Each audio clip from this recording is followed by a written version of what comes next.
ஒரு குழந்தை பள்ளிக்கு செல்லும் முன் செய்தித்தாள் விற்றது. ஒரு மாணவன் விமானப்படை தேர்வில் தோல்வியடைந்தான். ஒரு விஞ்ஞானி தனது முதல் ராக்கெட் முயற்சியில் தோல்வியை சந்தித்தார். ஆனால் அதே மனிதர் பின்னர் இந்தியாவின் ஜனாதிபதியாக உயர்ந்தார். இது ஒரு சாதாரண மனிதனின் கதை அல்ல, கனவுகளை நம்பிய மனிதனின் கதை. இது உங்கள் ஹனி வாய்ஸ். இன்று டாக்டர் கலாமின் வாழ்க்கையில் இருந்து அனைவரும் கற்றுக்கொள்ள வேண்டிய சில சக்தி வாய்ந்த உண்மைகளை பார்க்க போகிறோம். ஒரு நிமிடம் யோசித்து பாருங்கள். நீங்கள் இன்று சந்திக்கும் பிரச்சனைகள், பண கஷ்டம், தோல்வி, பயம், இவை அனைத்தும் உங்கள் கனவுகளை நிறுத்த போதுமா? கலாமின் வாழ்க்கை சொல்வது இல்லை. ராமேஸ்வரத்தில் ஒரு சிறிய வீட்டில் பிறந்த கலாம். அவருடைய குடும்பம் பணக்காரர் குடும்பம் இல்லை.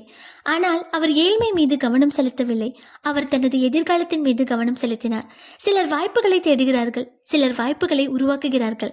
கலாம் இரண்டாவது வகையை சேர்ந்தவர். ஒரு நாள் அவர் விமானப்படை பைலட் ஆக வேண்டும் என்று கனவு கண்டார்.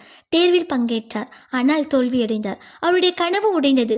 பலர் அங்கேயே நின்றிருப்பார்கள். ஆனால் கலாம் திசையை மாற்றினார், இலக்கை அல்ல. ஒரு கதவு மூடப்பட்டால் வாழ்க்கை முடிவதில்லை. சில நேரங்களில் வாழ்க்கை உங்களுக்கு இன்னும் பெரிய கதவை திறக்கிறது. அவர் இந்தியாவின் விண்வெளி மற்றும் ஏவுகணை திட்டங்களில் இணைந்தார். பல தோல்விகள், பல விமர்சனங்கள், பல சவால்கள். ஆனால் ஒரு நாள் உலகமே இந்தியாவை கவனிக்க தொடங்கியது. அப்போது மக்கள் அவரை மிசைல் மேன் என்று அழைத்தனர். நண்பர்களே, கலாமின் வாழ்க்கையில் நான் மிகவும் விரும்பும் விஷயம் என்ன தெரியுமா? அவர் வெற்றி பெற்றது அல்ல, அவர் தோல்வி அடைந்த பிறகும் மீண்டும் எழுந்தது. அதுதான் உண்மையான வெற்றி. இன்று கலாம் நம்மிடையே இல்லை. ஆனால் அவர் எழுதிய புத்தகங்கள், அவர் பேசிய வார்த்தைகள், அவர் விதைத்த கனவுகள் இன்னும் கோடிக்கணக்கான இளைஞர்களின் மனதில் வாழ்கின்றன. ஒரு ஏழை சிறுவன் உலகிற்கு ஒரு பாடம் கற்றுக் கொடுத்தான். உங்கள் பிறப்பு உங்கள் கையில் இல்லை, ஆனால் உங்கள் எதிர்காலம் உங்கள் கையில் இருக்கிறது.